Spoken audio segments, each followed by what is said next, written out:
सीमांचल आइए तो हिंदू मुसलमान, कोसी जाइए तो जादव गैर जादव बैकवर्ड फॉरवर्ड, मिथिला जाइए तो ब्राह्मण गैर ब्राह्मण। एक कौन निजाम के वफादार हैं वो आते हैं तो 4 साल में उनकी कुंभकर्ण की नींद टूटती है। आखिर कब तक कोसी को जाति के आधार पर, धर्म और मजहब के आधार पर इस्तेमाल किया जाए? तेलंगाना में आप 9 सीट से ज्यादा नहीं लड़ते हैं, 11 सीट से ज्यादा विधानसभा में। आखिर कब तक कोसी को जाति के आधार पर, धर्म और मजहब के आधार पर इस्तेमाल किया जाएगा?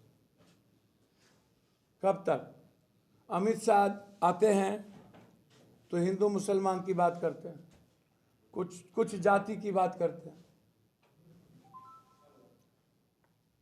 महागठबंधन आती है तो 7 जाति की बात करते हैं। एक कौन निजाम के वफादार हैं वो आते हैं तो 4 साल में उनकी कुंभकर्ण की नींद टूटती है। पहले आप निजाम साहब तेलंगाना को तो देखिए, गरीबी का आलम। आप सीमांचल आ गए, तेलंगाना में आप 9 सीट से ज्यादा नहीं लड़ते हैं, 11 सीट से ज्यादा विधानसभा में। जब अपने घर में आप 11-12 सीट से ज्यादा नहीं लड़ते हैं, और तेलंगाना सबसे ज्यादा गरीब प्रदेश है बिहार, झारखंड और उड़ीसा के बाद, आप वहां बदलिए ना। आप भोली भाली जनता जो सबसे ज्यादा गरीब है उसको आप फ्यूडल धार्मिक उन चीजों को क्यों सेंटिमेंट को कर रहे हैं?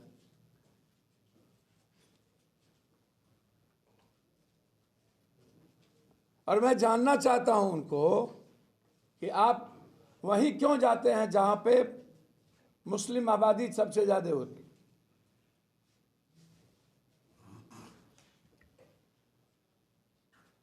आप किसके आधार पर, किसके कहने पे जाते हैं?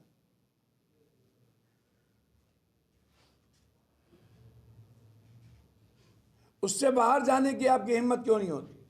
क्योंकि आप कभी भी सबकी बात नहीं करते हैं।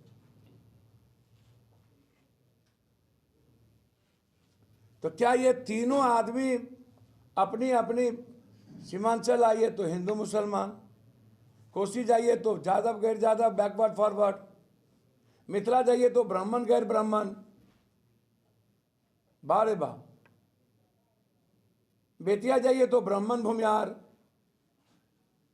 महाराजगंज जाइए तो भूमिहार राजपूत, छपरा जाइए तो जादव राजपूत, वैशाली जाइए तो भूमिहार राजपूत।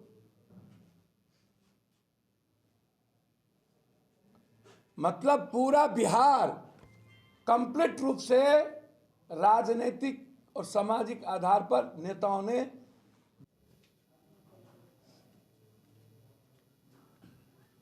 जब आप किसी एक जाति, किसी एक कौम और किसी एक मजहब, किसी एक धर्म की बात आप उठा करके दूसरों को तकलीफ देते हैं। जब आप कुरान शरीफ साहब को गाली दीजिएगा, किसी एक को फायदा होगा। जब आप रामायण को गाली दीजिएगा तो कोई कहता है मेरा फायदा हुआ। जब आप गीता को गाली दीजिएगा तो कोई कहता है मेरा विरोध में बात किया। अब जैसे कल संजय जायसवाल जी, मैं एक बात संजय जायसवाल से पूछना चाहूँगा। जो 1 महीने का रमजान होता है उसमें वो लोग पर्व करते हैं, सहते हैं, उसमें 1 घंटा पहले उनके फास्टिंग को तोड़ने के लिए निर्णय लिया गया और फिर से जा सकते हैं।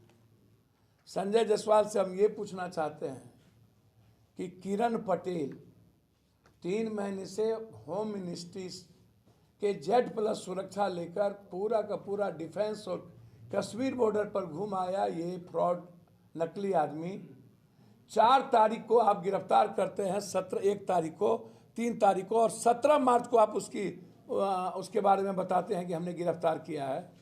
3 महीना Z+ सुरक्षा अमित शाह जी से अभी तक रिजाइन क्यों नहीं मांगा गया?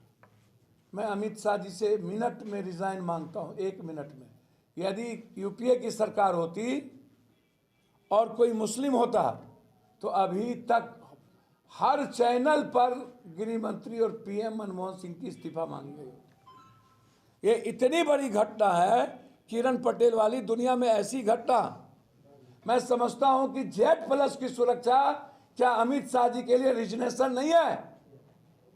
पूरा का पूरा कश्मीर और आर्मी बॉर्डर ये टॉप मोस्ट अफसर बन करके गए।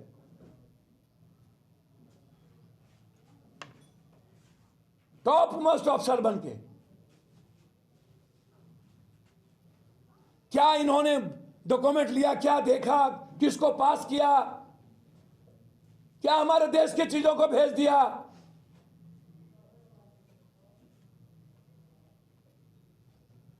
अब चैनल किरण पटेल को छोड़ के राष्ट्रीय मुस्लिम राष्ट्र की बात करने लगे। नीतीश कुमार मुस्लिम राष्ट्र, इस दुनिया में कोई हिंदू राष्ट्र, मुस्लिम राष्ट्र, सिख राष्ट्र, ईसाई राष्ट्र दुनिया में नहीं बना।